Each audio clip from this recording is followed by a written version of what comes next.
Well, Mr. Noble, it seems the ghosts of Tombstone are not going to let me go in peace.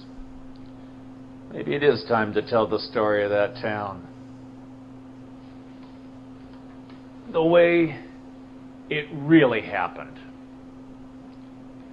It was around the fall of '79 when me and my brother Jim left Kansas with our women and headed for Arizona.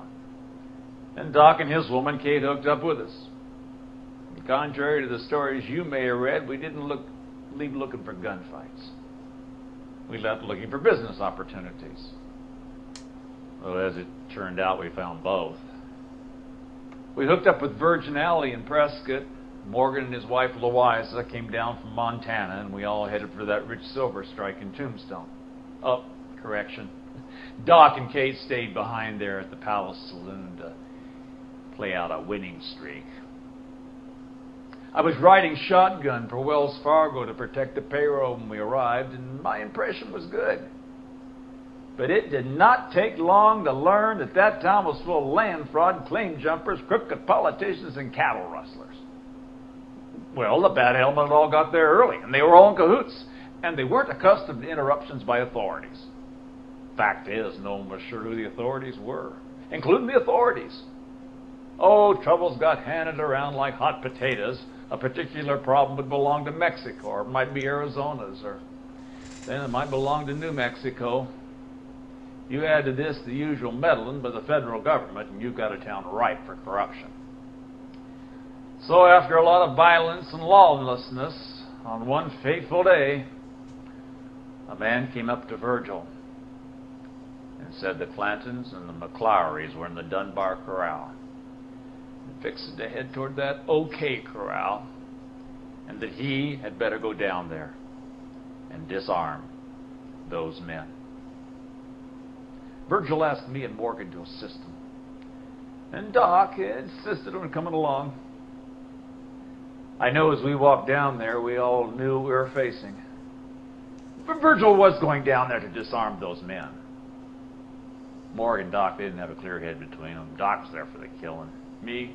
Oh, I don't recall, but as we turned the corner of 4th and Fremont, there stood the Clantons, the McClowrys, and Sheriff Bean in the vacant lot by Fly's photo gallery. And get it right, Mr. Noble, this is where the gunfight occurred. Well, the OK Corral was on Allen Street. None of us ever got that far. Sheriff Bean ran up to us. So he disarmed those men. We could see that to be a lie. There stood Frank McClowry and Billy Clanton with their weapons in plain sight. So we shoved on past them. Virgil ordered, "Throw up your arms. We've come to disarm you." But Frank and Billy laid their hands on their weapons. And then Virgil yelled, "Hold! I don't want that!"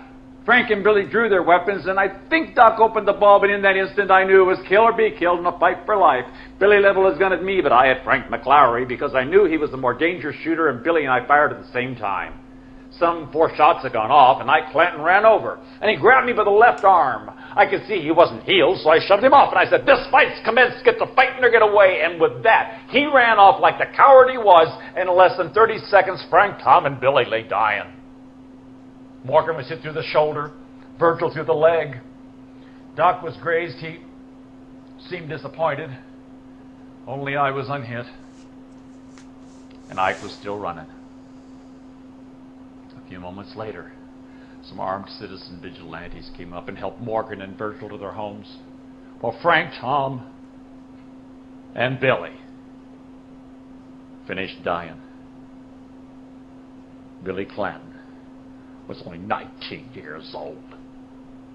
Sheriff Bean came up to me, tried to arrest me.